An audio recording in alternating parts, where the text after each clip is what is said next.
Due to technical difficulties, today's episode suffers from a slight decrease in audio and video quality. Hopefully, the entertaining conversation makes up for it. No Politic here. What's up, everybody? Welcome back to No Politic here, the best podcast in the world. I'm Isaac, and my host is the beautiful and amazing Christopher Kunzler. I just learned that his name is actually not Christian, but in true British form, it's Christopher. Co-host, not host. Did I say that? Yeah, you just said host. But hello, everyone. Welcome back to another episode of the No Politic Here podcast. And today we are joined by a guest, the Chainslayer, who I don't know if, because obviously there's not necessarily always crossover between YouTube and short form content, but you've been making some banging reels on Instagram, some quite funny communist reels. I particularly like the one about Karl Marx and Lenin being about racks. Oh, yeah. Them niggas had racks. So did Engels. He did. So did he Engels. actually did have racks. I thought Marx himself, though, didn't have many racks, and he was kind of getting them off Engels a bit. Yeah. But this is communism, so if you got racks, I got racks. You know what I'm saying? Incredible logic. True. You do you disclose what state you're in? What part of the Yeah. I'm in Atlanta, Georgia. Oh, hell the yeah. big A. Hot Atlanta, baby. Hot Atlanta. Hell yeah. Commie Atlanta. Commie Land, bro. I stayed yeah. there for a summer in Decatur, not the whole summer. Oh yeah, But, okay, that's like Eastern Atlanta. Yeah, I was in Decatur for a bit, crashing on a friend of mine's couch. Funny story, because I was there for music, because I used to do music, still do, whatever. Oh, that sounds Atlanta to me. Yeah. Yeah, and we stayed at a friend's house in Decatur, but she had like a couch. It was the only place that we had to sleep. So me and my producer stayed, and she also had a bunch of dogs, but the dogs had fleas. So all night, me and my producer were we took turns sleeping, flicking fleas off of each other. It was quite the experience. Hey, the struggle. Yeah. Bill's a strong soldier, though. Bill's a strong soldier. I loved it. I'll do it again. So I don't know that much about, American states, Atlanta, Georgia. What gets you into communism in Atlanta? How did you get into communism, and especially making, reels about communism? Well, I'm blessed to have able to gone to university. I've actually been to Europe myself. That's when I really got a little more class conscious, when I went to Birmingham, I guess United Kingdom or England. Is that England? Yeah, that is England. Yeah. You went to Birmingham. And the shit was the hood, right? So I was and I went even to like North, I forgot what, it was when I was 14, but I went to like North England as well. And just seeing like how fucking third world this shit was, I was just like, God damn, like I was like, wow, like I thought this was supposed to be palaces and this and that, this is like the first world. But so seeing that, like, even the places I believe to be exemplary or the best bastions of democracy and freedom and the success were actually not. And I went to Paris, I went to Dublin, I went to Belgium, I went to Italy, and all these places. I went to Greece. All these fucking places, niggas broke as fuck, right? And I was a foreign exchange student, so I was really like with students and shit. And like all these niggas broke as fuck. So it's just like, I'm just like, wow, like this shit is not peaches and cream. So that opened me up to the fact that it's beyond black and white. Because here in America, as a black person, I guess, especially me personally, I was always taught about my class consciousness or my political framework begins with anti-racism, begins with racism because I'm black. So in America here, as a child, I learned, my mother always taught me about Malcolm X, Martin Luther King, civil rights movement, this, that, and the third. So that's my framework, is that basically fucking white people fucking hate us. They're bad. And they hate us just because of our skin color, and everything around us is for that. Not realizing that, wow, like there is something deeper. Like there's something going on with people being poor. Like there's something going on here.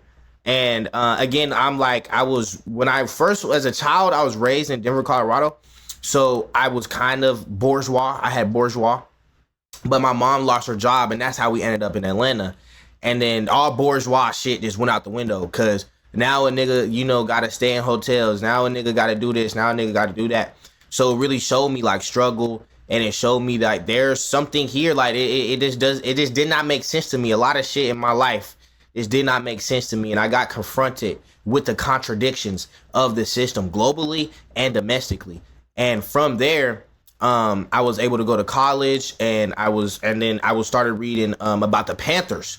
I read To Seize the Time by Bobby Seale, and then from there I just went down a rabbit hole to Negroes with Guns, and then once I got to Wretched of the Earth, and I saw that, oh, whoa, what is he talking about? This socialism shit. I done heard about this a lot in Paris. I done heard about this a lot over here.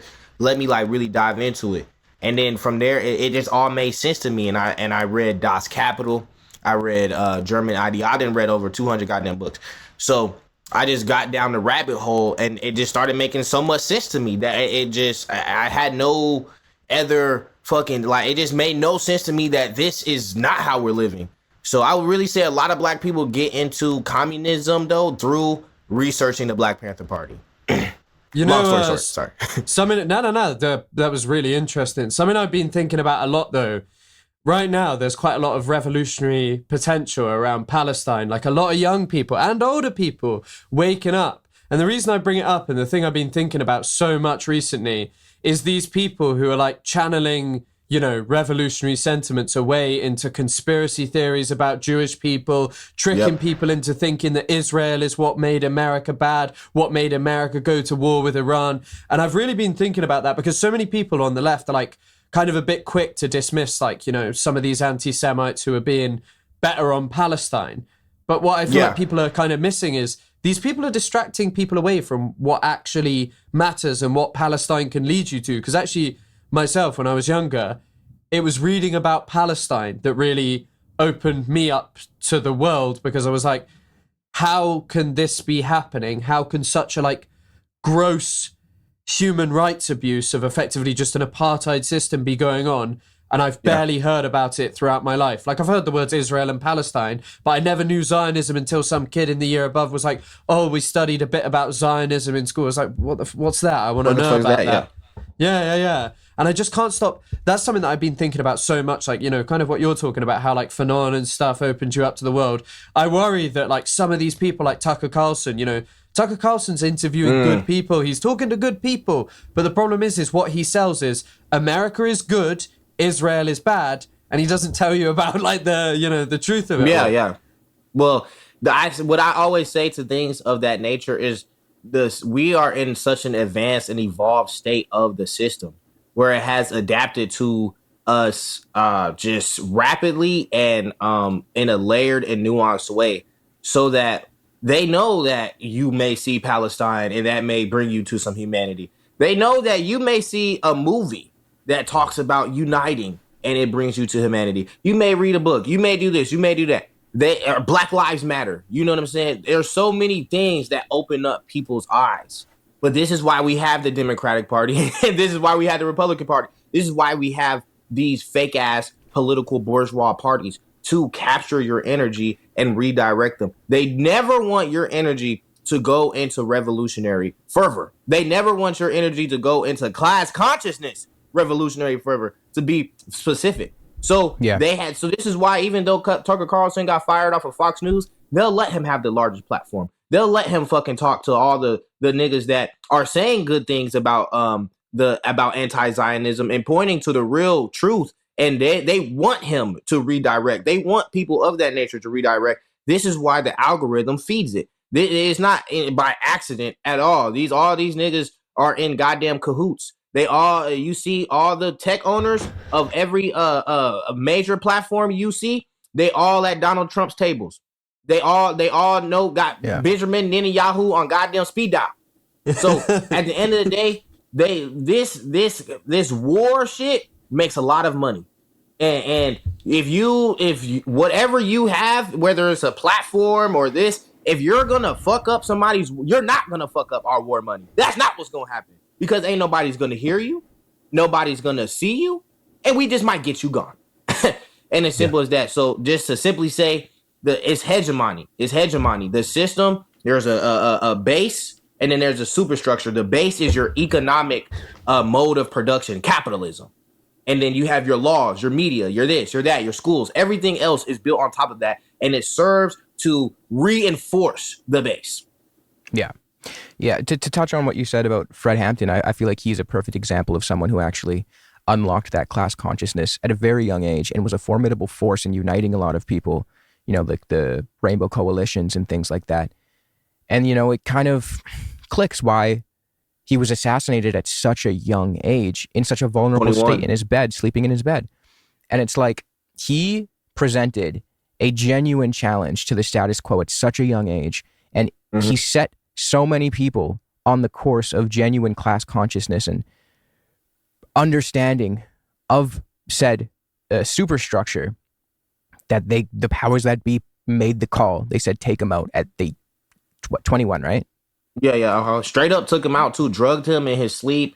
Yeah. They mapped out his house. I think they killed his wife and children as well. And another Panther, I believe. And then if you look at the evidence, like Panthers only shot back 2 bullets, and there's like 245 bullets throughout the whole apartment.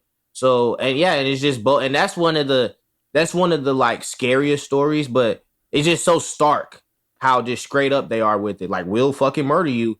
And what are you? I mean, what conversations are we having about this? You know what I'm saying? Like, do we talk about this in school? We're talking about political repression, and it's just how bold faced it is. Same with Martin Luther King and Malcolm X, though. They assassinated them too, and it's just bold faced. Like, if you're gonna change the world, we're gonna kill you. Mm-hmm. Yeah. I was actually going to ask, have you ever seen the Malcolm X film, the Spike Lee one? Yeah, yeah. Fantastic film. Great film. Yes, and Denzel Washington. Great performance. Yeah, I mean, crazy. I don't even know if he was nominated for an Oscar. It's one of the best performances. No. If people haven't seen it, it's one of the best performances you'll ever see. He's so convincing. You almost think he could be Malcolm X. He is Malcolm X. Yeah. No, they don't make biopics like that no more. I just saw that Michael biopic. Not fucking with Malcolm X. Not fucking with Spike Lee. They don't even look like Michael Jackson. Denzel's probably one of my all-time favorite actors, but there's this one, I don't know what movie it is. There's one movie where he has to do like a fake British accent, and I saw a clip of it. Oh, he was shitty. You have to go watch it.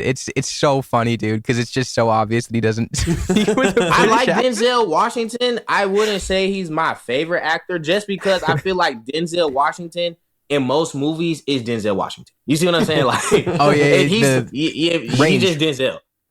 Yeah. I feel that, the range. Speaking of, the first topic we wanted to talk about, which kind of intersects pretty well with what we've already been talking about, is, look, how do you feel about Obama? Obama was America's first ever black president. He kind of cured racism, I think, or something like that. I'm not really sure. I remember that. I was there in 2008.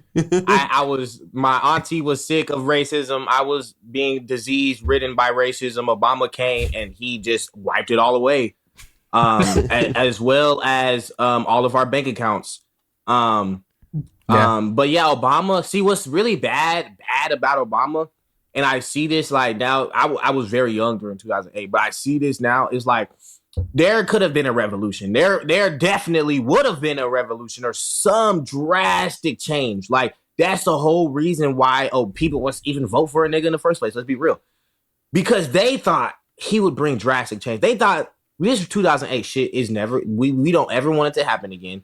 Like, Obama really was supposed to be a socialist. He really was supposed to give free healthcare at least. Maybe some free education, free house. They thought this nigga was socialist. Everybody thought he was going to change the game. He came in and he quelched revolutionary fervor.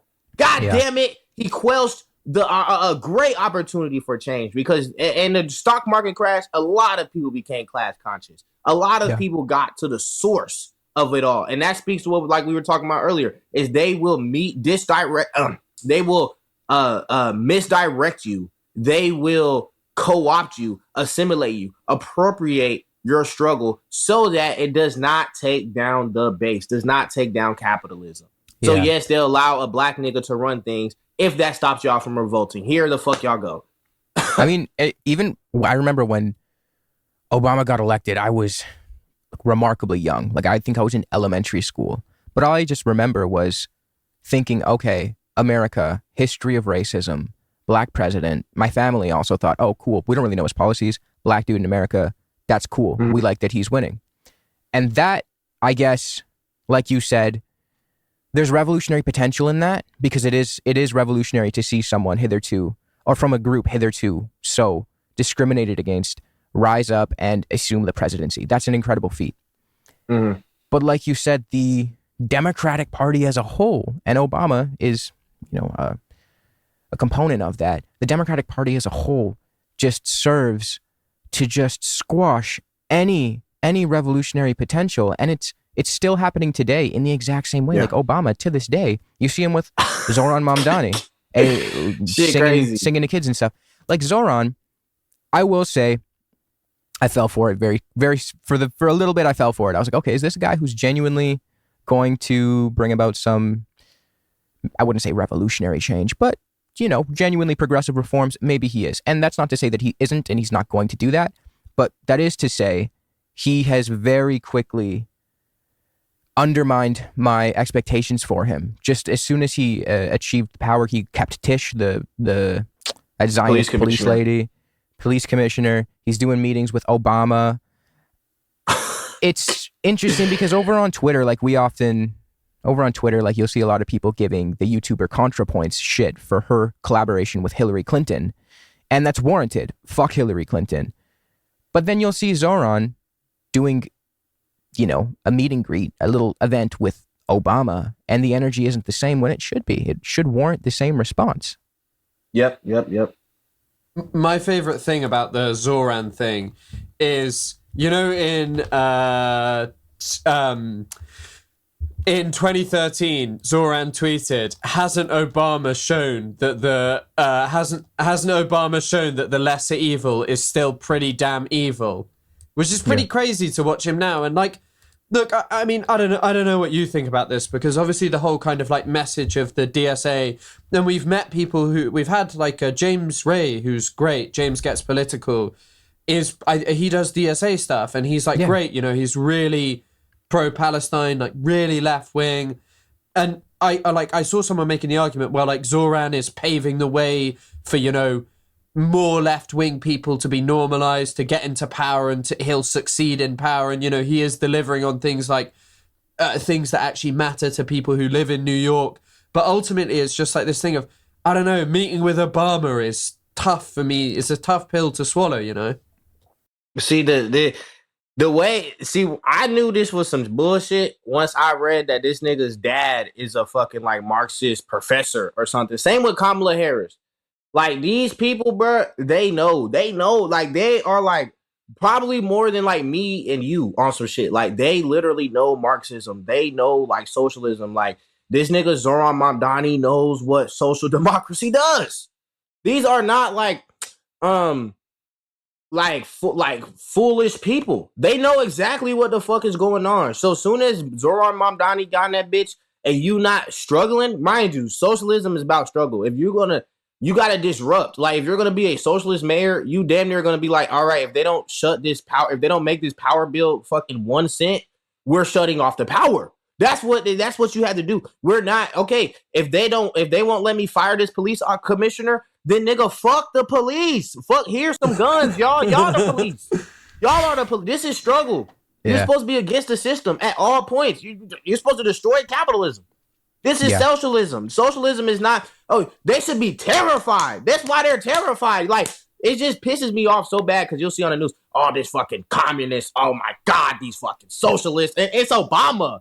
It's fucking Zohran Mamdani. And it shows you, you have to have a plan to fight back. You know that Hogel needs the left coalition. She's coming. Election is coming up. You got to use that against her. You have to use every single thing you have. You have to mobilize the people. This is why a socialist campaign has to be materially different than any other campaign. Because your campaign is not to get people to vote at the end of the day. It's to get them to mobilize, to get them to organize. When the time comes that we had to say, fuck the police, I need y'all all outside. When the time comes that we had to cut off the power, I need y'all to have candles by then. When the time comes for us to do this, for us to struggle, I need y'all to be ready to struggle. That is what socialism is. And the reason we struggle is because we're not going to accept a fucking crumb from slave masters. Yeah, it's really disappointing to see him capitulate so soon, too. So soon. I won't say that I thought that he would come to power and be like this revolutionary figure. I always thought it was going to be like, social democratic reforms, probably limited just by his capacity as like a mayoral candidate. But still, to see him capitulate with the worst of the worst, Zionists, imperialists, like Obama. This is a guy who authorized, about 540 drone strikes in Pakistan, Yemen, Somalia, roughly 10 times more than George Bush. Gaddafi. He killed the Gaddafi. Man that was finna, that literally in the emails, like, we're killing him because he's going to unite Africa. That's why they just straight up had it in the emails like that. Yeah. And I mean, if there's anything that serves as like the greatest, I guess, wake up call to the facade of, I don't want to say identity politics because that's, it's an overplayed thing, but the facade of just, Obama, just due to his intrinsic characteristic, his immutable characteristic of being black, is revolutionary in and of itself. It would be the fact that, he destroyed the richest African country. It's sad, but again, this is why I say to people, it actually does speak to identity politics.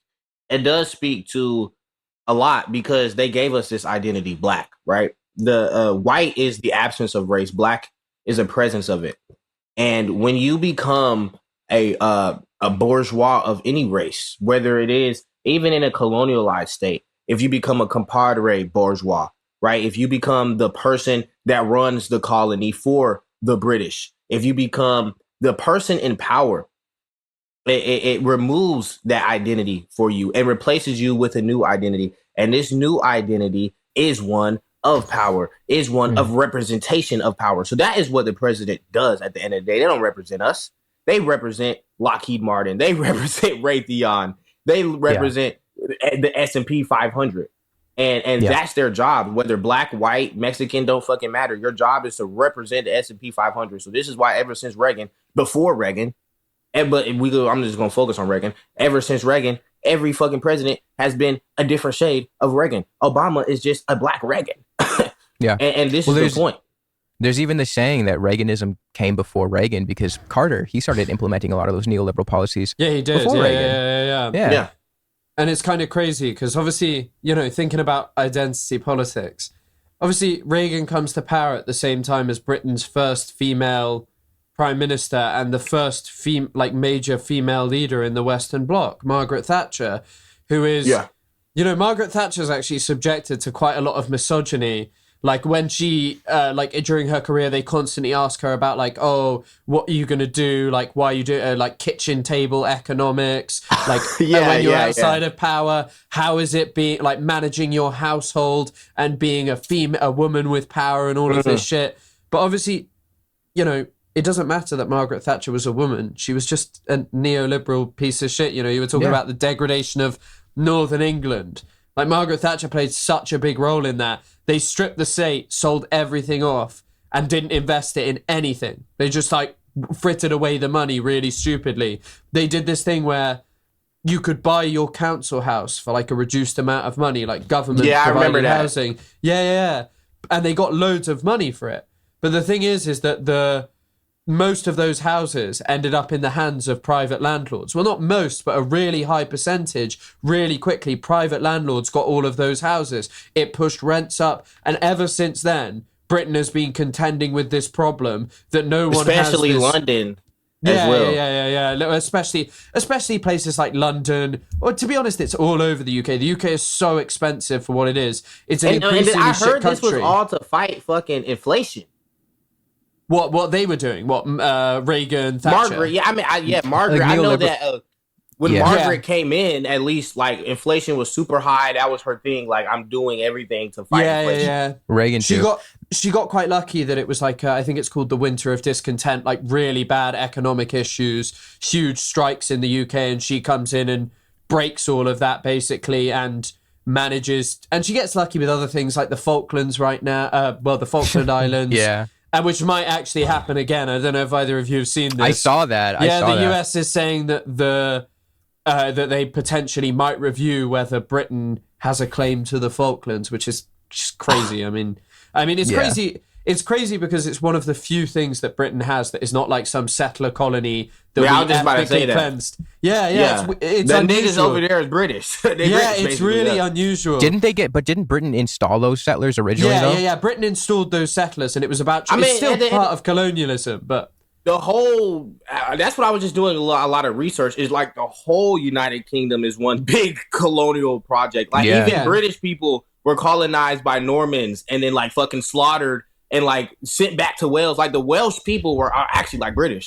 We had kings in England who set our culture, like British culture flowed from them. People imagine that it's this thing that came from like the people who lived here and like average lay person just wandering around in England. No, it came from kings who were from Germany. Some of them literally could not speak English when they moved to the UK. And yet people are now sat here like, the main problem is immigrants come in here and all of these things. And like if you spoke English today to like a peasant from like the 1200 or like 1000s, nigga, they would look at you crazy. A lot. The English that we have is actually heavily influenced by French. Sorry, I didn't mean to. Yeah. Of course, no. Don't worry at all. You're completely correct. Like even Winston Churchill, a British hero, has like I don't think he's a hero, but he is someone in Britain that university people are like. Yeah, he was awesome. Chris loves him. Yeah. I love him. I always be loving Churchill, but he had French blood. He was like a descendant of a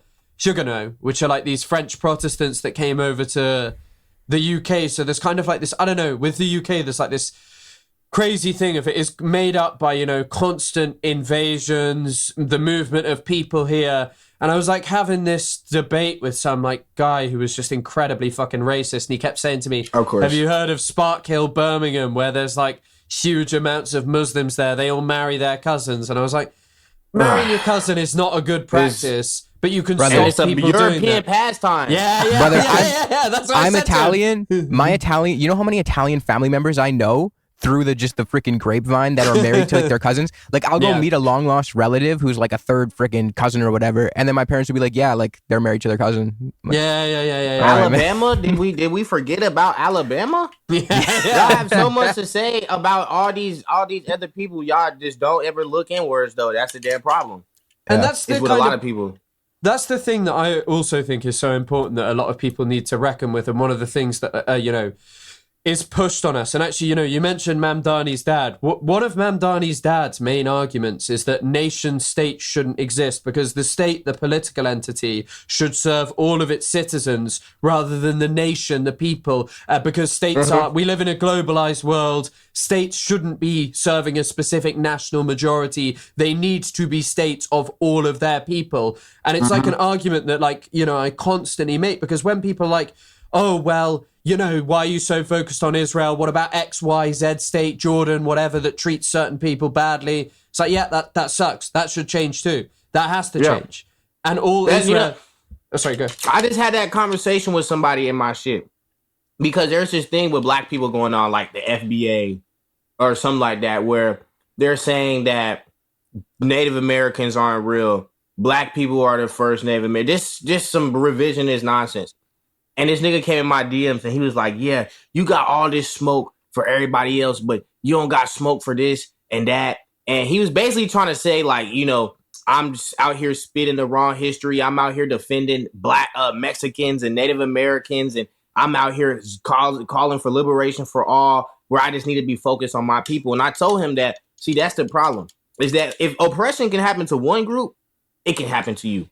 Before they started colonizing Africa, they colonized Ireland. Before they started doing all this shit, they had Rome, okay? And Rome was, don't even get me started on that. So one oppression cascades into the other. One oppression can cause a group of people to be oppressed and say, you know what? We're not going to let that happen again. And we're going to be the oppressed. This is the fucking pedagogy. This is what it teaches you. Pedagogy, sorry. This is what it teaches you. And this is what this mindset teaches you, is when you do not, another book that speaks to this is capitalism, capitalist realism. When you cannot imagine a fucking system outside of this exploitative slave master system. When you can't imagine how we used to live communally. There's that famous Ursula K. Le Guin quote. I think it's K. Le Guin. She goes, when people, I don't know, paraphrasing, but living under like the divine right of kings, people thought that it was impossible to end that, and people have the same mindset when it comes to capitalism. Yeah, at least more people understood. like in some ways, when people were ruled over by kings, though, they kind of at least understood what they were ruled by. Like now people just don't understand what rules them because it's so much more complex. It's not really clear where authority flows from. Yes. Whereas in that time, you know, the body of the king was the authority. Like they were they were literally, you know, for the Really longest time, it was the divine right to rule. God ordained them the ability to rule. And now it's just like, well, the people elect him, the person, but not everyone wants them. And then once they're in power, no matter what you expect of them, they don't deliver.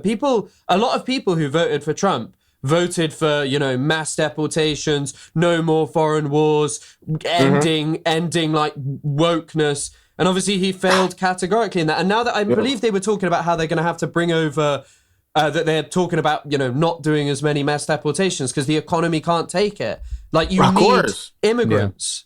It costs too much to deport them. Just so much. And you know what? That speaks to another thing that it just left my tongue.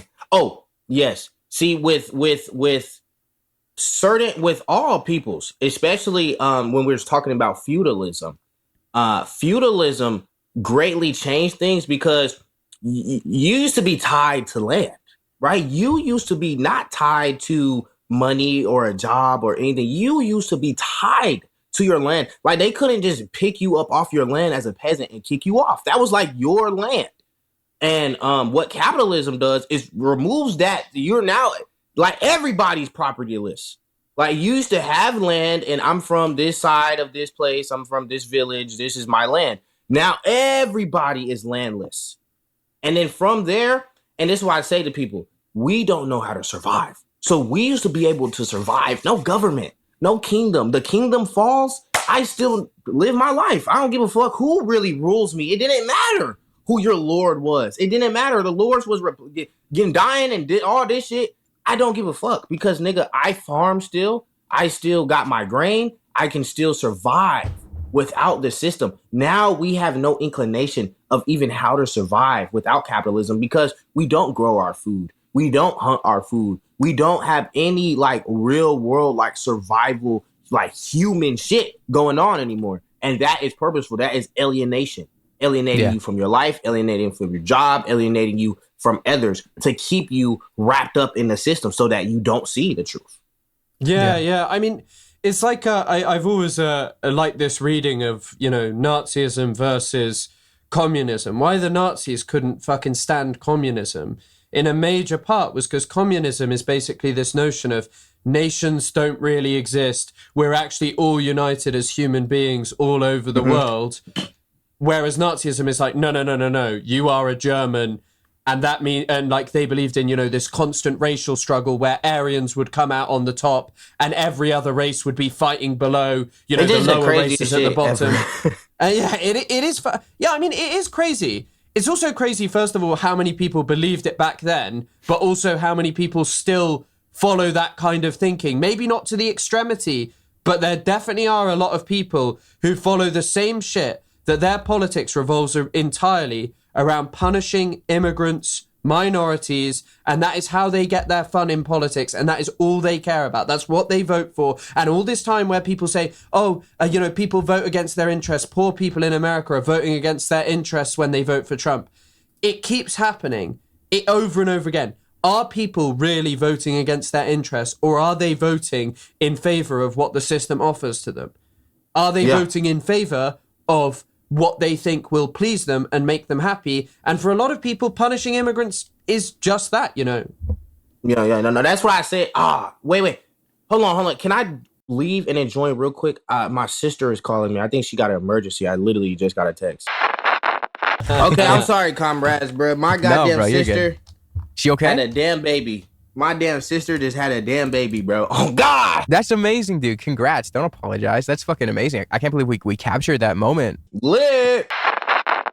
We just had a bit of a break in the recording, but just to get back to Obama, a crazy aspect about Obama is the drone strikes that you mentioned earlier. not only did he authorize huge amounts of drone strikes, the guy was also basically just judge, jury, and executioner. They never really gave out explanations of like why they were doing said drone strikes, or, you know, how they were choosing who was getting drone struck. And Isaac mentioned as well, they expanded basically who could be drone struck under George Bush. So they were carrying out drone strikes in countries that they weren't even technically at war in. They basically said that they could pursue whoever they wanted.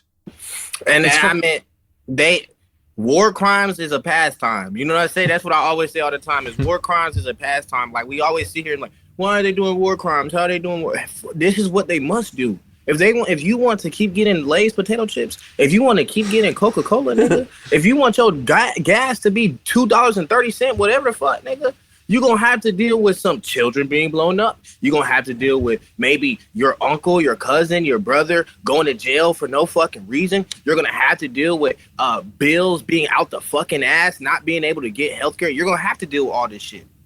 This is what comes with colonialism. This is what comes with white supremacy. This is what comes with capitalism, industrialism. This is what comes with it. Yeah, no doubt. And I mean, as well, just on the other thing that, Isaac, we were going to mention is, I don't know if either of you saw this. Obama went on the Ezra Klein show, like his podcast recently. And on the podcast, he was like, yeah, I really didn't want to authorize these, bailouts for bankers. And he did it. Like, he did not put up any resistance. The only thing he did was called them fat cats when he was actually there, but that was it. He didn't do anything to push back. He did these bailouts. And, you know, you just have to wonder what could have been different. They were literally paying to give bonuses to the American International Group. Yeah. We jailed 0 Wall Street bankers. Millions of Americans were affected. About 10 million people got their house foreclosed on or evicted. And then major financial institutions got government bailouts. That's why I say that they robbed our pockets. I mean, they emptied out the fucking coffers. I was watching this one documentary. I forgot the name of it, but it like goes through the 2008 financial crisis. And I remember watching the Treasury at the time go and I don't know who, I think he was talking to Congress, begging they ass, please, if we don't fucking give these people trillions of dollars, the whole system's gonna fucking fail, and this and that and the motherfucking third. And it's like, why? Like, what do you mean the system is gonna fail? Like, are the houses gonna disappear? Is the water gonna disappear? Like, what do you mean that you're gonna be broke? So you mean to tell me that the whole system fails when you go broke, not when an average American goes broke, not when millions of average Americans go broke, not when tens of millions of average Americans go broke. The system only fails when you go broke. That's what matters. Everything else comes secondary, especially your life. Yeah, I mean, definitely. It's fucking... The whole thing with, like, the financial crisis is just insane, that it was basically just based on people gambling with other people's lives, their mortgages and stuff, giving out loans to people who they knew would never pay them back. Also, they could make a bit more money, you know?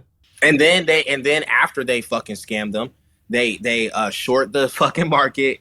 It's just a whole fucking money gambit, and it's at every point, whether it's losing or winning, if the economy is bad, if the economy is good, they are profiting. They are making billions of dollars. They will never, ever, ever go in the red. They will never, ever not profit. And like you say, they're gambling with your lives in this game, but they have no risk. That is the fucking sad part about this game. Usually when you gamble, you have some risk. They have none. Yeah. You mentioned earlier, I think you mentioned that you were personally affected, or at least personally radicalized, by the 2008 financial crisis, right? Yeah. And I think a lot of people were, because of just how it laid bare the inherent boom bust cycles of capitalism, and how for people who are dogmatic or defenders of capitalism, they seem to be able to look past that inherent boom bust cycle of the system, because those who bear the brunt of the suffering when it inevitably busts are, like you said, working class average people, not the people who are insulated at the top. And they're silenced. They're also working class people are completely silenced. I remember constantly hearing about how 2008 affected people, and I just in the cultural zeitgeist, how 2008 affected people. And I remember I was taking like a media literacy class, and we were watching movies from like 2010 and like Hangover and shit. And it's just so funny how the whole fucking world was in a fucking panic, was in dire, desperate conditions.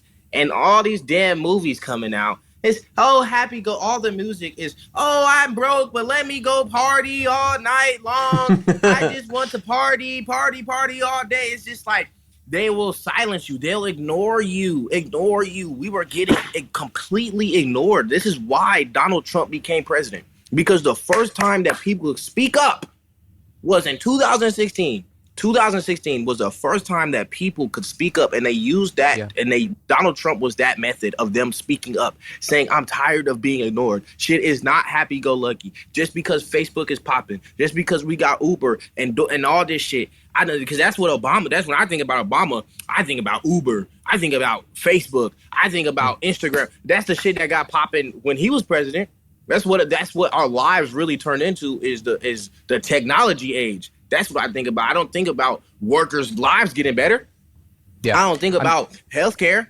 I think going back to what we said earlier, like Trump is very, very good at funneling that discontent of the masses, that populist angst, into something reactionary, as opposed to, like, there's this phenomenon where people who are sympathetic to like Bernie Sanders' program, not that I'm like a Bernie Sanders simp by any means, I'm actually very critical of him, but the people who are sympathetic to a platform like his, like somewhat left populism in the context of America, are also sympathetic to Trump. And it goes from, a populist left to populist right. But the thing that kind of upsets me when I talk to like a liberal person who tries to analyze the situation, what they'll typically do is they'll boil Trump's success down to just, oh, Trump supporters are dumb, MAGA are dumb. Whereas these are people who are acting in accordance with their material conditions. They're seeing that their wages are not keeping up with inflation. They're seeing that the status quo is not materially bettering their lives. And they're just receptive to a guy who said, I'm going to scramble up the status quo. That's something that liberals can't acknowledge, that because they don't actually offer a change to the status quo. And by acknowledging that reality would be negating their entire worldview. That's a really good insight. Yes. If you acknowledge the people that you sat here and called deplorable, then your whole political ideology will be null and void. Your history will be null and void. You'll no longer be able to say that Obama was a good president. That's for sure. And I guess for the second topic that we were going to talk about this week, Isaac, you got in another Twitter beef, didn't you? Your second after your previous one with Harley Morenstein. Twitter beef. Hey, man, if you gonna hop in them fields, nigga, you gotta trade them motherfucking kicks. Yeah, I'm a bit of a reply guy these days. But yeah, anyways, this guy, I think it was Kraut. This is like liberal YouTube guy. He tweeted, it was Kraut replying to a statement by Hassan Piker, the streamer Hassan Piker, who said that Hassan said that the fall of the Soviet Union was a catastrophe. Kraut got very mad at him. And I said, that was a classic moment in socialist history. Yeah. I ain't gonna lie. Hassan snapped. Yeah. So I said, like, it should be kind of an apolitical opinion that the fall of the Soviet Union, at least very generously, at least, brought about an immense period of just catastrophe and suffering for a lot of the world, for especially in the global south. And a lot of people just assumed that meant that I apologize for absolutely everything the Soviet Union did, when I don't. Like, people who are familiar with my content actually criticize me. It's funny, I usually get criticisms from the left for not being pro-Soviet enough. So then I went out on a limb and saying that the fall of the Soviet Union was a catastrophe. And then I got attacked from the other side of people accusing me of being a Soviet apologist across the board, when neither of those are my opinion. But because of that, it kind of triggered Chris and I when we were planning out this episode, and keeping you in mind because we know where you stand on a lot of these things, or at least we have an idea. we wanted to explore why exactly we believe the fall of the Soviet Union was a catastrophe, how it affected people's lives, and what were the ramifications for the global South and for the anti-colonial, anti-imperialist movements and figures who relied on Soviet aid. Yeah, I mean, well, it's just, I cannot, like you said, I don't understand how this is a controversial, opinion, just even on, like, basic capitalism. Like, if you want to use capitalism brain, competition, right? Competition breeds innovation. You guys have no fucking competition right now. This is why you're fucking losing wars. This is why our technology's not getting exponentially better. This is why your infrastructure in America is shit, right? Because nobody can point to Russia and say, or Soviet Union and say, well, that country has better this, that country has better that. There's no country. We're always constantly saying that we're better than this country and you don't want to be like this country and this is why you're in this country. There was I read a really good quote from Eric Hobsbawm, the European Marxist, like right at the fall of the Soviet Union.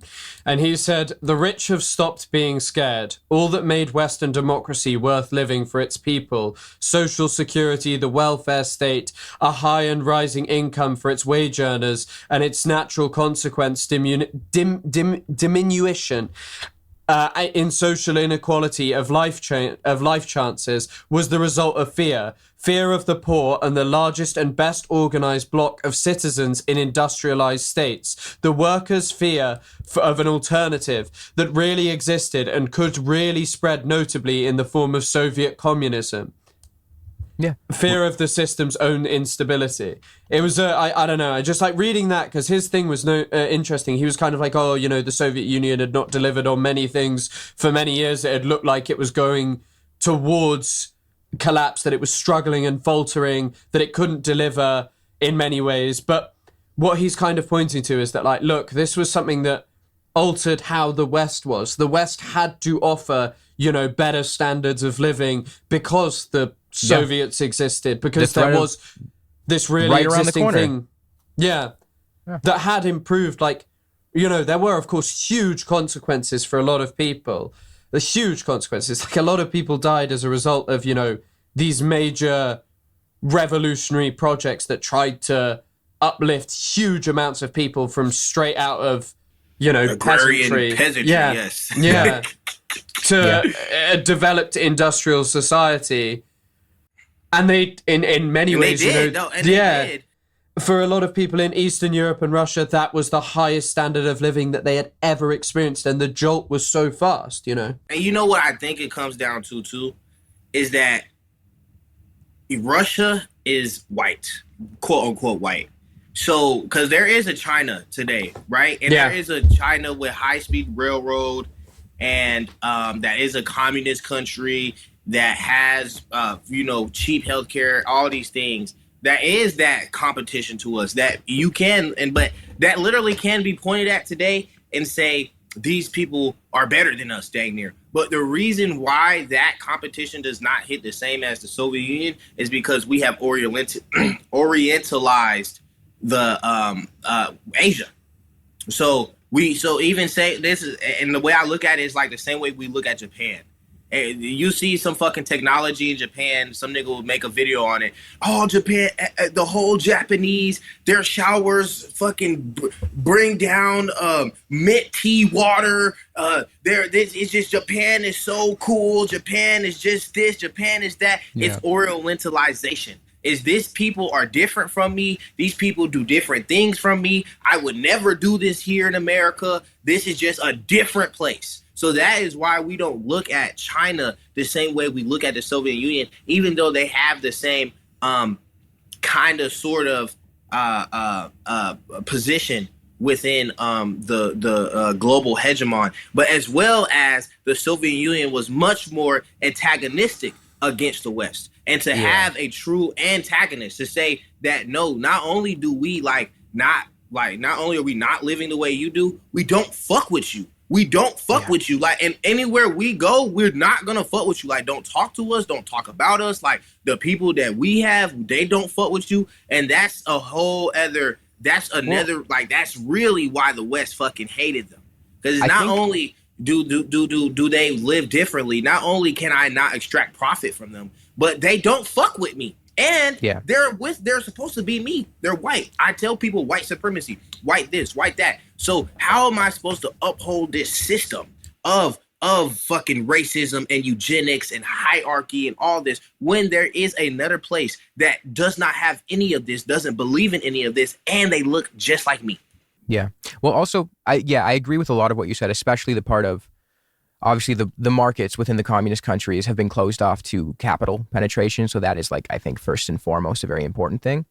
Also, just the threat of another ideological pole that could threaten capitalist hegemony. But also, because I think it was after Khrushchev or during Khrushchev, they adopted a policy or an outlook where they could coexist with the capitalist countries, but they're not going to sacrifice their ideology or what they're doing. But they would, begrudgingly coexist with them. But I think the thing that really set the West against the Soviet Union to a point where it was beyond reproachment was the fact that the Soviet Union did genuinely provide anti-colonial support and aid to the developing world. So a lot of the anti-colonial movements, received support from the Soviets. Like you can see Vietnam, the MPLA in Angola, SWAPO in Namibia, the PLO, the Popular Front. In a sense. Yeah, Oman, Frelimo in Mozambique, Cuba, the ANC, ZANU in Zimbabwe, Nasser in Egypt, Algeria, China, North Korea, India, Pakistan, Libya.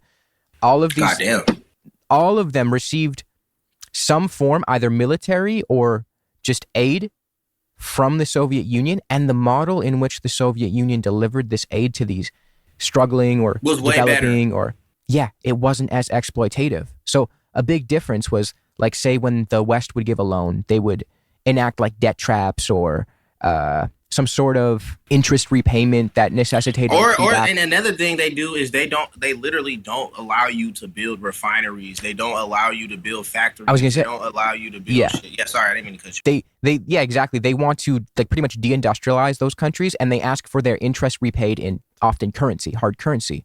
Whereas the Soviet Union, they would deliver, say, like, enough aid, or they'd help you create a factory, and then their interest was repaid with the goods produced by the factory they helped build in the first place. So you have economic productivity in the bolsters going the back USSR to the metropole as well.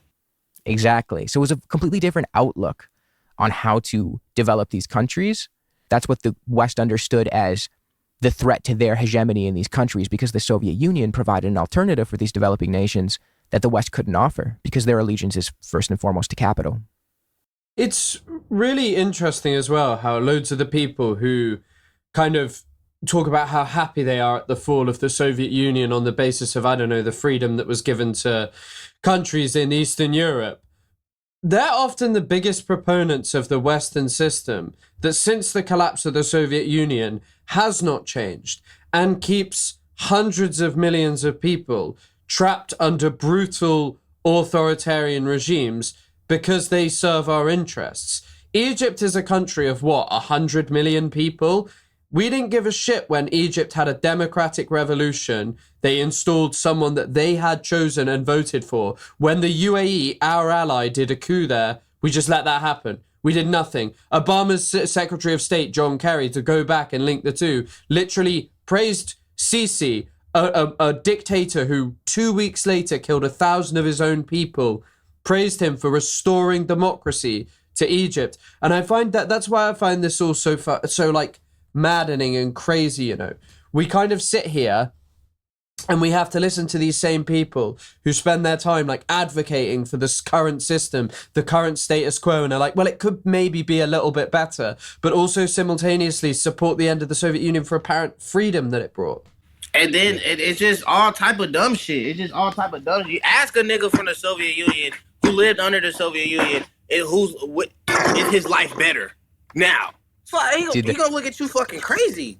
He gonna look at you. I don't have a job, nigga. I had a guaranteed job, a guaranteed house, nigga. Now I'm fucking struggling. Fuck is you talking about? And then not only that, what it comes down to, again, it comes down to the dehumanization of the world. Is that it like I say, y'all put in Saddam Hussein, and then y'all fucking hung him on live television. The only you see everybody around the world as something to serve you.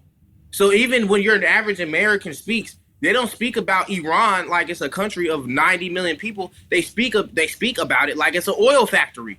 Well, if we go to war with Iran, what's going to happen to our oil? What about the millions of people that may die? What about the American soldiers that are sitting over there to get meat grinded? This is what the West has done with with fucking colonialization, with its hegemony, with its fucking reification, with its commodity fetishism. It literally removes you from humanity. You don't even look at your fucking neighbor as a damn human. Oh, he's a criminal. Oh, he deserved to get fucking shot in the damn street in the fucking face because he was talking too loud to the ICE officer. That is how y'all, this is what Americans, this is America. We do not see each other as humans, let alone a nigga across the damn sea. And it's been taught in us. It has been trained in us to see each other as fucking units and to see everything as a goddamn unit. Yeah, I mean, that's kind of like, and I don't know, the thing you mentioned, Isaac, of like all of these states that flocked to the Soviet Union when they wanted to do something that was outside of Western dominance is crazy, you know? It's crazy that just sort of all fell apart so quickly. I mean, you were going to mention Cuba, right, in particular? Well, the Cuba in specific, when the fall of the Soviet Union happened, 91, Cuba entered into what is called the special period, which is just immense hardship, immense poverty. Because keep in mind, the Soviet Union helped, in a way, subsidize Cuba's economy because they were cut off from the rest of the world, the Cubans. Also, like, the communist trading partners, that network was completely decimated after the fall of the Soviet Union. The DPRK fell into an horrendous economic catastrophe, a famine. And then they tried to play ball with the West and they tried to go to the IMF for a loan, and America blocked it. So the Western narrative of communist countries, like, oh, look at this, going into famine. North Korea fell into a famine because they were cut off, isolated from the world. Their only trading partner collapsed. They tried to play ball with you guys, and then you blocked their loan and exacerbated the famine. So it's like this self-fulfilling prophecy where the Western chauvinists will say any other alternative ideological model is bound to yield catastrophe, but then they do everything they can to facilitate said catastrophe. Yeah, I always say that. Like, y'all are always saying, yes, communism bad. Bro, look at what y'all are doing. Of course y'all are saying it. Y'all are raping kids. Of course y'all are cannibals. Of course y'all are saying communism is bad. We're not going to allow that. Any system that doesn't allow murder, slavery, fucking pedophilia, all this shit, they are going to be against. Yes, the slave master is against slavery. Yes, this shit, and anybody who sits there and, y'all are pro-slave master. That's what it fucking comes down to. Y'all don't want to not have slave masters. The only problem with a lot of Americans is that they are not the slave master. They don't want slave masters to not exist. They just want to be the slave master. And so when they're sitting here, that's like you say, y'all talk about all these atrocities and all this shit. Y'all are the biggest goddamn atrocity walking. If anybody's gonna nuke the goddamn world, it's not gonna be Iran. It's not gonna be some communist country. It's going to be y'all. I mean, as well, like that threat of nuclear deterrence, it's crazy that was such a defining thing, 30 years ago? Still, like up until 30 years ago, one of the biggest defining features of the world was the fact that there was this overarching threat that maybe the West shouldn't do whatever it wanted to and engage in whatever adventurism because there was this thing of mutually assured destruction, right? Exactly. And also when the Soviet Union ceased to exist, that restraining hand that the USSR functioned as, it left with it. And then what do you have? You have the invasion of Iraq. You have Afghanistan. You have the toppling of Libya. You have all of these Western foreign policy catastrophes that you could make the argument, probably, you could make the educated guess would have been mitigated at the very least if there was a restraining hand, an opposing geopolitical pole that could have put their fingers on the scale and tipped it into a better direction. But I mean, you have so many victims to capitalism. And like you say, there used to be a defense. There used to be an alternative. Now that alternative is gone. So, and that's what makes it so sad. It's really sad. Like he said, one of the greatest catastrophes of the fucking in the world and the human history. Because now all you have left is evil, murderous, cannibalistic pedophiles. You used to have, now all you have left is pedophiles. There's no option to go to but pedophiles or die. And that is what options they want. It's not like, this is not like a engineered thing. This is not like the fucking pedophiles don't want that option. If you were a pedophile, would you want people to get away from you? No, the fuck you not. No, the fuck you don't. You're a goddamn evil fucking cannibalistic pedophile. You do not want people to get away from you. You do not want people to have choice. You're a rapist. They're rapists. Why are we sitting here acting like they would even want people to have choice? Of course not. They want to rape you. Sorry. Yeah. No, dude. It's kind of true about Trump.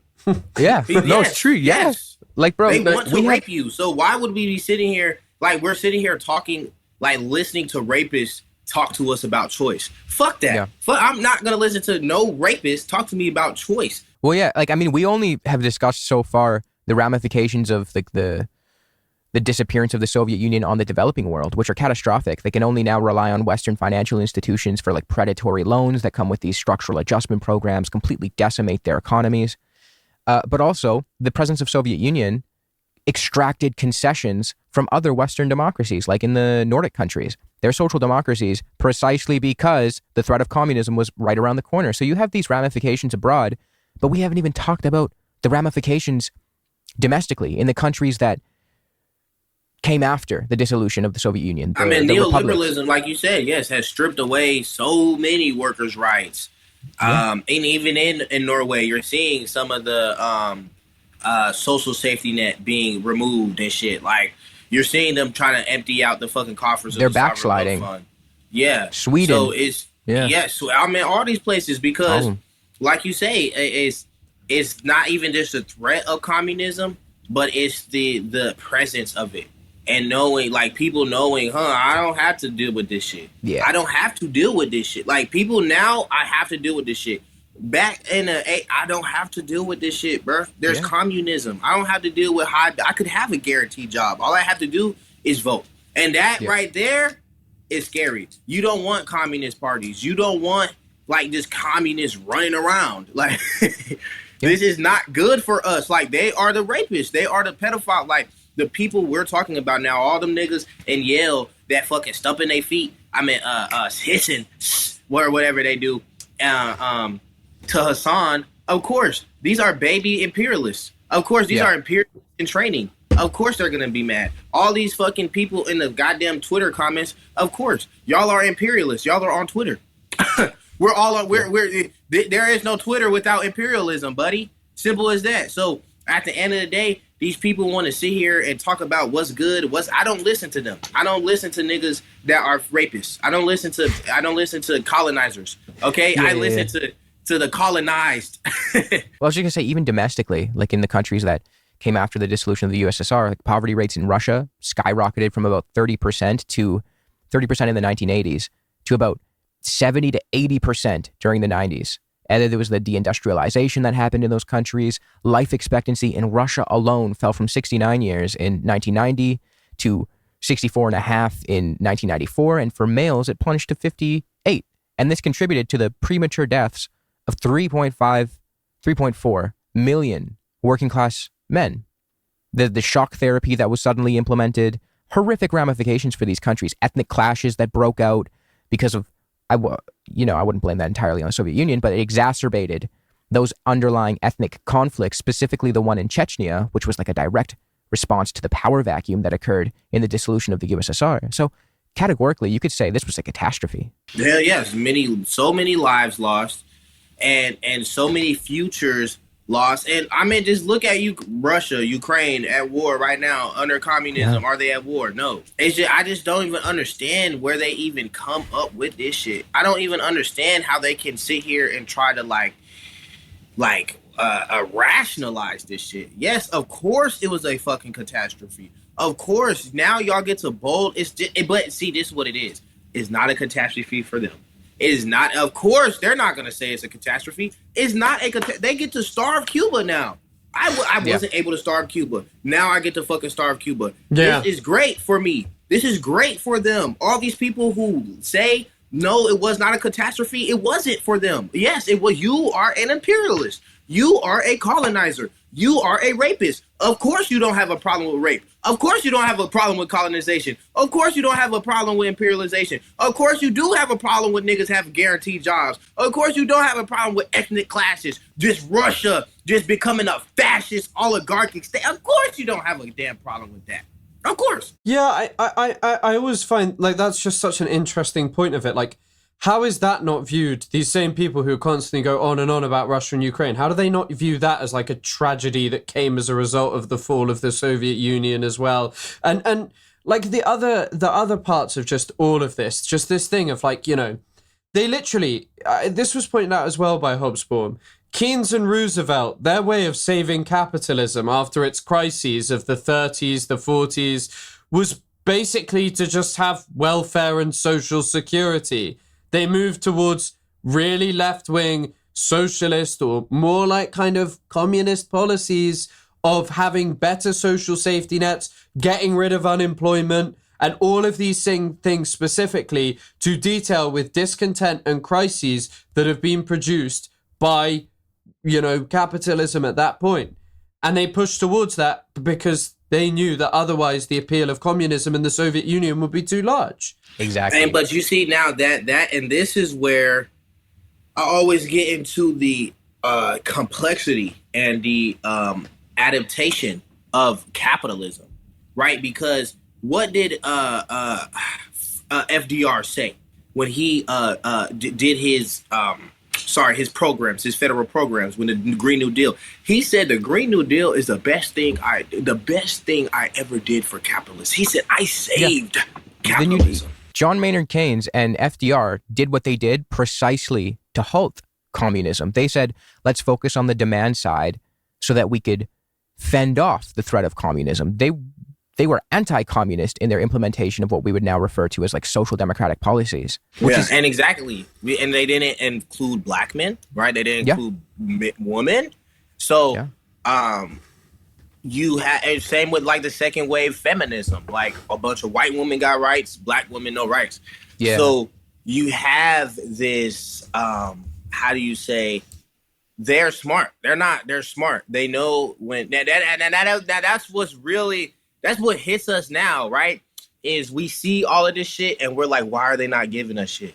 Right? Why are they not giving us shit? Why do we gotta, everybody's sitting here like, when is America gonna do revolution? Like, how come fucking people are starving? And they like, people always wonder like, why can't we get another FDR? And like you said, because no fear of communism, no fear of anything happening. They have contempt for you and they know you're docile. I guess the counter argument, and I agree with you 100%.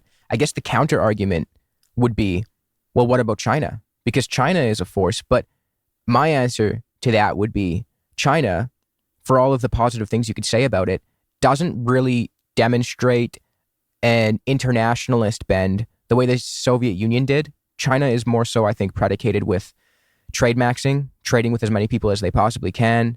And I think there's something to be said about that. There is like that kind of, I don't want to say lack of internationalism with China, but they definitely don't take it to the degree that the USSR did. Like, do you think China would do a Cuban Missile Crisis if they had to? No, I feel like the reason why though is because China watched the Soviet Union fall. So China watched this shit. So it's like, do I want China to fall or do I want to help Cuba? You know what I'm saying? Do I want, and it's just a lot. Like I just read this book on Dangism and shit. And it's just a lot that China learned from the Soviet Union. We can't fucking chop off every billionaire's head. We don't need them to feel like they run shit, but we also don't need them to be scared to make shit. So there's a lot of things that China learned, and China is not as antagonistic, and that may be a reason why it's alive right now. China's smart though. China's really smart, because what is socialism about? It's about being able to provide for yourself. It's about being able to provide your needs. So China realizes that if we, it's really funny. If we take the production of the world, if we just make ourselves the world, the production, then we won't need the world. So China is putting themselves in a position where they can make anything and everything they need for pennies. So the way America works is this: we build shit and we need to sell it for more money. In China, they build more of things and they sell it for less. Our whole thing in China is making shit cheaper and more efficient. This is how we grow our economy. This is how China grows their economy. In America, it's about making more money and making it more expensive. So you have these two different things. But what China does serves the imperialists. It serves their needs. So they're playing a dialectical game. Well, yeah, it's genius. They integrated themselves in like the world market that is ever since globalization. The whole world relies on them. They can't attack China. You cannot destroy communism. No, you need communism. You need the production power of communism. And that's how they guarantee their survival. It's also fucking crazy that, you know, in this piece, like by Hobsbawm, he was dedicated to communism his entire life. He was born in like 1920 or something like that. So 1919, 2 years after the October Revolution. And Hobsbawm talks about like how, you know, at the end of this piece, he's like, right, in the 21st century, you are about to experience a growing gap between the rich and poor. Obviously, that existed then and it is exacerbated, obviously, since then. The rise of racism and xenophobia, undeniable. What's happening with Trump, what's happening in Europe, the stuff that is now okay being said by people who are in power. Trump calls countries third world shitholes, you know, which, like, I always think about this one. In 1982, Ronald Reagan told Israel to stop what it was doing in Lebanon. And the reason it told them to stop was because he cared about his, you know, the Gulf monarchies and his Arab relations in the region. Now they just don't care. He talks shit about everyone. And because this guy is fueled by racism. And you look at Europe, you've got straight up like Nazi loving parties coming back to power, like the AfD in Germany, sorry. They've done multiple, someone showed like their youth conference the other day, and there was a guy there like impersonating Hitler. And they do like Nazi campaign ads occasionally, and it's all like dog whistles, you know. They're not straight up like, yeah, we love Hitler and stuff. That's illegal in Germany. But the final thing he noted was like, oh, the ecological crisis is coming. Literally, the only country, or the country that by far is making the biggest strides towards this. And it's funny how many China internet leftists, like these pretend internet leftists, want to talk down on people who talk positively about China, when the reality is those people who are liberals, the only people who are pushing forward majorly towards the green transition is China. China have built enough solar panels to already meet net zero. The problem is that the world won't accept them. And that I don't know, I actually don't know. This is a crazy statistic. Did you know that Texas is the state that produces the most green electricity? The oil richest state in America produces the most green electricity as well. They do it because there is this knowing thing of it is coming. Like, of course, China uses so much coal still, but they are actually reducing that. And they are the ones addressing something that is a crisis that is coming, that has been here for decades, or at least trying to. And then you have the Americans just running around saying, no, climate change is made up, we don't care about it, because they'd rather prioritize profit over people, you know. People and the planet. Exactly. We're talking about climate destroyers. Of course, a climate destroyer doesn't give a fuck about the climate.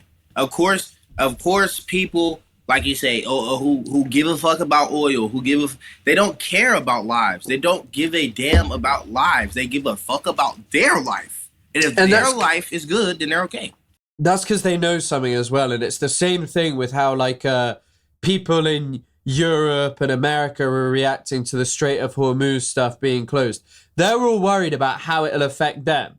It's going to make things more expensive. And I do sometimes find people who are like, oh, you shouldn't give a shit about Americans or British people. There are poor people in like British and American society who will suffer majorly, and that should not be discounted. So this analysis that kind of is just like, well, fuck all Americans. Like, yeah, I appreciate what you're saying and that we should be prioritizing people in other places in the world too as well. But there are poor people too in these countries. But to note the most important thing, most of these people know that right now, countries that have a lot of money, a lot of dollar reserves, foreign exchanges, will buy oil. They will buy it at the highest price, and that is what will curb the need for them to go into crisis. Whereas a country like Sudan, Indonesia, they don't have that money. So they are the ones who will pay this price. Sudan will probably experience like famine kind of stuff. And also Somalia. Somalia's currently, right now, in the biggest drought. But when people need to talk about this to like, so people will watch their TikTok, they'll be like, oh, you're going to run out of jet fuel this summer to make people care about Iran, rather than talking about like, hey, there's actually quite possibly going to be famine in places like Somalia. These people do not care about the world. They know that climate change is probably going to affect the poorest countries first. And so they don't care. They don't care about the Strait of Hormuz as well. That's why Trump doesn't care, because he knows America does have the money to still buy oil. The craziest part about it is those who convince you that climate change is not happening are also the people who seek to convince you that immigrants are a huge issue in these countries, without remedying the fact that when you have climate change, you create climate refugees, and those people go to your countries, and then they exacerbate your right-wing movements. Like, they give you the fuel for your right-wing movements because you turn a blind eye to climate change. So it's self-perpetuating. But you know what I say? See, this is what I say to people, is that right-wing movements don't need fuel. They don't need a fire. They don't need gasoline. The gasoline is already here. We're sitting on a goddamn pile of it. It's called capitalism. You know what I'm saying? Yeah. And capitalism breeds, like you say, blowing up places around the fucking world. And then, oh, the lepers ate my face. They're coming here to get a better life. Oh, fucking scamming niggas out of they fucking shit in Africa and making sure they can't build factories and refineries. Oh, why is Africa so poor? Oh, they're so backwards. Just like you say, always making the conditions for a nigga to fail. And then, oh, he failed. This is the thing. These people, see, and another thing is Americans are dumb. Fuck it, I'm going to say it. They're fucking stupid. They're so fucking dumb.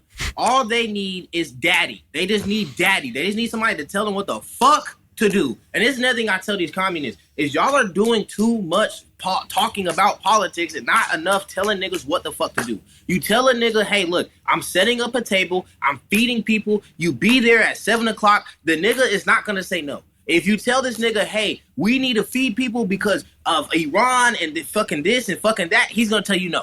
Simple as that. These Americans are fucking dumb. All they know is how to follow fucking instructions. You have to use that shit against them. If you're going to be the smart guy, if we're going to be the smart guys that know about fucking all these politics and know that Americans are dumb, we just have to use it against them. That's why I said, when I tell niggas when organizing, again, these are fucking imbeciles. Like, they don't know shit. Just treat them like they don't know shit. Treat them like they are 5. If you're going to a 5-year-old and you trying to explain to him or trying to tell him what to do, you're not going to explain to him. You got to put your pants on because, you know, old men are going to, hey, little nigga, put your goddamn pants on. That's what you're going to say to that little 5-year-old nigga. You put them damn pants on, I'm going to beat your ass. That's what you're going to say. I mean, it's funny because even Trump said that when he decided to run as a Republican. Someone asked him in an interview, they go, why are you running as a Republican? And he goes, because the base is dumb and I can trick them on things. But I still think that speaks to something missing within just American society in general. And then that stems from the fact that capitalism fails to meet the masses' needs. And that's why, again, that speaks again to why they're afraid, again, very afraid of communism, because the way communism teaches you, it gives you internationalism. It gives you an understanding of world and history and how you connect to everybody. You know what I'm saying? So this is why these communist niggas in Cuba is doctors going sent around the world to save niggas' lives. If a Cuban doctor pull up to you in a third world, oh yeah, oh my God, they like, oh my God, I'm saved. You see UN, I don't know. Am I going to be a part of a genocide, or am I going to get somewhat saved? You see, that's just why they're afraid. They will always be afraid. They will always tell you communism's bad. They will always tell you it fails. They will always tell you it's authoritarian. They will tell you that it would burn you on fire if you believed it. Why? Because if you don't believe in their lies, then you will have the tools to take them down. And never would a nigga that is playing chess against you is going to give you his knight. Is going to give you his rook. It's a game of chess. We can never expect these niggas to give us the pawns and to give us the chess pieces to take them down. Yeah, I totally, I don't know. Like, it kind of just, I look at this thing that collapsed, and who was it actually beneficial for? The collapse of the Soviet Union. A really small amount of rich old world countries. And the oligarchs that emerged. So many of their justifications for like being so much better than the Soviet Union, right? They were allied with what? Salazar, Franco at that time. Churchill. Well, but Salazar... They brought the Nazis back from... paperclip. The Nazi scientists and shit, yeah. Yeah. Salazar and Franco were just dictators in Europe, in the place that was in the bloc that was meant to be, I don't know, not evil communists. People possessed colonies at that time. We talked about this last week, about when we talked about NATO. I don't know, all of this feels so crazy that there are so many people who just want to defend what we have now, with all of like the never-ending catastrophes, bloodshed, and all of this stuff, and not dream of anything better because, dreaming of something better might be hard to reach that point. And it's like, well, what's the expectation? It comes down to, I feel like a lot of these people, like, it comes down to like fear, and not just fear, but knowing, like, they know that their lives are built off of this violence and this terror and all of this theft. And it's like, I literally can't say, like, if I don't stop murdering these people, I won't be able to live my life. So they just have to deny it. Because they know the truth is that if you want to fight for a better world, you're gonna have to give up even when you talk about like child labor, for example, right? They'd be like, well, you got an iPhone. So all they're basically saying is that, look, I know that my iPhone was made by fucking kids, and I don't give a fuck because I have the iPhone now, and I won't let it go. I won't let it go, even if it set those kids free. That's what they're saying. I would rather have an iPhone than have those kids free. And whenever we have these conversations, and they always, well, this, well, that. This is a long way of saying I would rather have what I have to stop this violent, abhorrent destruction around the world. Yeah, I mean, there's also those arguments that you're often greeted with when you like say anything positive about the Soviet Union at all, which is, oh, well, the Soviet Union did this wrong thing, it's not perfect. But nobody really makes the argument that it's perfect. Like, I don't even think like the most diehard Marxist-Leninists will tell you that the Soviet Union was perfect and we should replicate it one for one. I think a lot of people understood that the certain faults are worth remedying and just learn from it. You learn from it. Like, I don't defend plenty of the things that the Soviet Union did. I don't defend the crushing of the uprisings in Hungary or Czechoslovakia. I don't defend Afghanistan. I don't defend any of that. But you don't really have to, and you don't have to say the Soviet Union has to be exactly the way it was when we bring it back. You could just be like, I liked the general gist, what they aspired to do. No ideology in human history has brought in so many people out of poverty in such a relatively short period of time as communism has in the Soviet Union, as in China. But you could just be like, okay, we should just maybe reform the things that aren't as good, but we don't have to completely scrap it. But when we look at an ideology like that encapsulates the Western mindset, I would say, yeah, that ideology needs to be eradicated, restart it, because it's not worth reforming. What the Soviet Union had, I think you could reform the things that were a little rougher. Yeah, because the difference, I mean, it's a big difference that capitalism is built off of slavery. Capitalism is built off of death. Capitalism is built off of theft. Capitalism is built off of epitemicide. which is the erasure of culture, knowledge, history, and language. Communism is not. So communism is built off of the want for a better world, the need for a better world, and the fight for a better world. So the soil from which our seeds grow is much different. One soil is poisoned. Another soil has just been is a little loose. Do you want to deal with the poison soil, or do you want to tighten up the loose soil? And that's what these people sit here and they're like, you know what? I don't want to put in the work of tightening up the loose soil, nor do I want to even go over to that farm, because this farm I got now got all the slaves on it. Yeah, all the slaves. Exactly. So it comes down to so many things, but this is why I always point to Antonio Gramsci's prison books, Cultural Hegemony. This is what's locking niggas up. This is why in my videos I always point to, hey, you're not white. Hey, you're not white. You were given white. Same way I was given black, you were given white. Nigga, you British. Nigga, you Irish. Nigga, you Italian. Nigga, you this. Nigga, you that. This is why even in my videos, people always ask, why you say nigga? Why you say Japanese nigga, Vietnam nigga, this nigga? All y'all my niggas, okay? All y'all is my niggas, because we's all niggas struggling, okay? And when I see a Vietnamese nigga struggling, I see a nigga. I see black.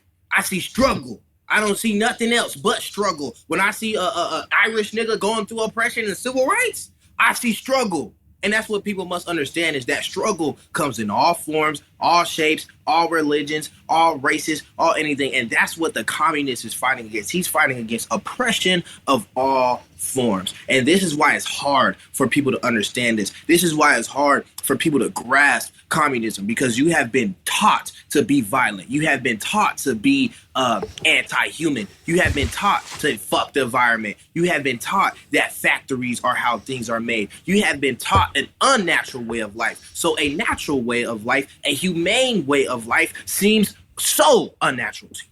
10 out of 10. Sorry. Should we close up the episode, because you got to go, right, Isaac?